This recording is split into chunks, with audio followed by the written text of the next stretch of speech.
आघाती देशातील युद्धामुळे Chhatrapati संभाजीनगरमध्ये auto LPG गॅसच्या दरात वाढ। गेल्या 10 दिवसांमध्ये एलपीजी गॅसचे दर 57% वाढले। एलपीजीचे दर 61 रुपयांवरून 96 रुपयांवर। 30,000 ऑटो एलपीजी चालक अडचणीत। आघाती युद्धाचा परिणाम बाटलीबंद पाण्यावर। बाटलीबंद पाण्याच्या दरात 20 ते 25 रुपयांची वाढ। कच्च्या तेलाच्या किमतीत 1.84% वाढ। कच्च्या तेलाच्या किमतीत $102 प्रति बॅरलवर। सोमवारी कच्च्या तेलाच्या दरांमध्ये 2.4% घट। एलपीजी नंतर आता तेलाच्या किमती कडाडल्या। खाद्यतेल 15 रुपयांनी महागलं। मार्केट यार्डात 15 किलोच्या डब्यामागे 30 ते 40 रुपयांची वाढ। युद्धाच्या नावाखाली तेलाच्या किमती वाढवल्या।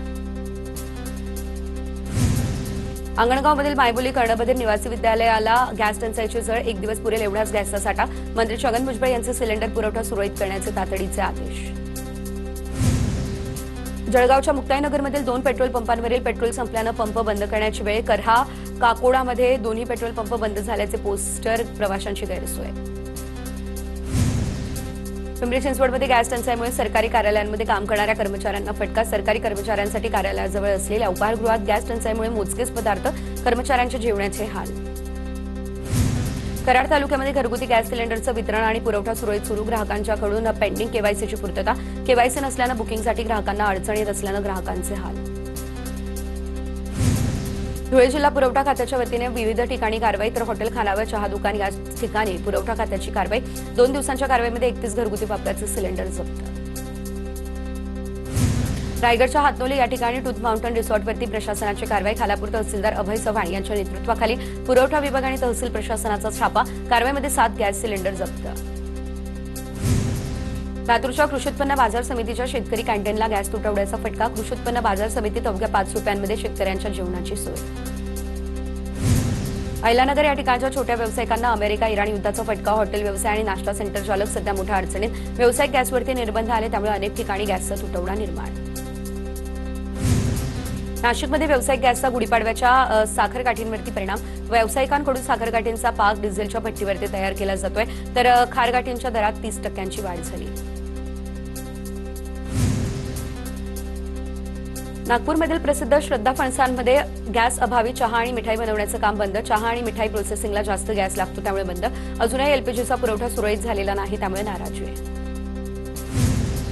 सातारा शहरासह जिल्ह्यातील जवळपास सर्वच एजन्सी समोर गॅससाठी नागरिकांच्या रांगा लागल्या। जिल्हा पोलीस अधीक्षक तुषार जोशींच्या सूचनेनुसार होमगार्डच्या बंदोबस्तात गॅस सिलेंडरचं वितरण। गॅस एजन्सीच्या बाहेरची होणारी गर्दी टाळण्यासाठी प्रशासनाचे प्रयत्न।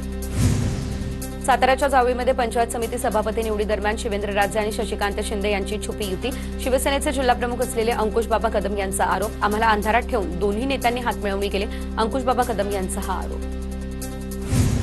कौशल्य विकासाच्या जोरावरती लाखो रोजगाराच्या संधी उपलब्ध होणार। मंत्री मंगलप्रभात लोढा यांची विधान परिषदेमध्ये माहिती। युवकांना परदेशात रोजगाराची संधी मिळवून देणार लोढा यांची माहिती। बीडच्या गेवराई शहरातील कोल्हे रोड चौकामध्ये रात्रीपासून संत सेवालाल महाराजांचं स्मारक उभारलं। स्मारक विनापरवाना उभारण्यात आल्याची माहिती। नगर परिषदेने फिर्याद दिली त्यानंतर विनापरवाना स्मारक उभारलं आणि या प्रकरणी गुन्हा दाखल। अकोला शहराला पाणीपुरवठा करणाऱ्या महान धरणामध्ये आता 42% पाणीसाठा शिल्लक। संभाव्य पाणी टंचाई लक्षात घेता शहराला 4 दिवसाआड पाणीपुरवठा केला जाईल। पालिकेकडून पाण्याचे काटेकोर नियोजन। नाशिकच्या येवल्यामध्ये कांदा, मक्यासह इतर शेतीमालांच्या विविध मागण्यांसाठी प्रहार जनशक्ती पक्ष आक्रमक। येवला प्रांत कार्यालयावरती 24 मार्च रोजी जन आक्रोश मोर्चाचं आयोजन। बच्चू कडू यांच्या उपस्थितीमध्ये हा मोर्चा। अहिल्यानगरात 6वीमध्ये शिकणाऱ्या अल्पवयीन मुलीवर ऍसिड हल्ला। संगमनेरच्या वडगाव पान गावातील धक्कादायक घटना। जखमी मुलीवरती प्रवरा ग्रामीण रुग्णालयामध्ये उपचार। आरोपीच्या अटकेच्या मागणीसाठी आज रास्ता रोको आंदोलन। कल्याणमध्ये आधारवाडी कारागृहासमोर फटाक्यांची आतषबाजी करणं काही तरुणांना चांगलंच महागात पडलं। खडकपाडा पोलीस ठाण्यामध्ये गुन्हा दाखल होताच फटाके फोडणाऱ्या आरोपींना पोलिसांनी अटक केली, तर 3 आरोपींची जेल परिसरामध्ये धिंड। कोल्हापुरातल्या भोरमधील कामथडी या ठिकाणी राजगड पोलीस ठाण्यांची वार्षिक तपासणी। कोल्हापूर परिक्षेत्राचे विशेष पोलीस महानिरीक्षक सुनील फुलारी यांच्याकडून पाहणी। नागरिक सुसंवाद मेळाव्यामध्ये गुन्ह्यांच्या निरीक्षणाअंतर्गत आढावा बैठक संपन्न।